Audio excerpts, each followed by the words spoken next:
18 জুলাই বৃহস্পতিবার। Complete shutdown কর্মসূচির প্রেক্ষিতে দেশব্যাপী ব্যাপক সহিংসতার ঘটনা ঘটে। এতে নিহত হন কমপক্ষে 27 জন। রাজধানী ছাড়াও দেশের 47টি জেলায় দিনভর বিক্ষোভ, অবরোধ, পাল্টাপাল্টি ধাওয়া, পুলিশের হামলা, গুলি ও সংঘাতের ঘটনা ঘটে।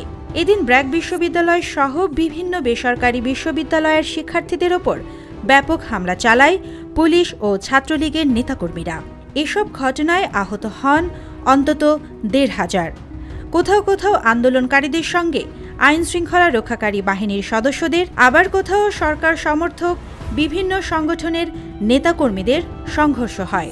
শান্তিপূর্ণ আন্দোলনে পুলিশ, বিজিবি, র্যাব ও সোয়াটের ন্যাক্কারজনক হামলা, খুনের প্রতিবাদ, খুনিদের বিচার, সন্ত্রাসমুক্ত ক্যাম্পাস নিশ্চিত করা এবং কোটা ব্যবস্থার যৌক্তিক সংস্কারের দাবিতে দলে দলে শিক্ষার্থীরা রাস্তায় নেমে এলে সংঘর্ষের এসব ঘটনা ঘটে। এদিন সারা দেশে বিজিবি মোতায়েন করা হয়।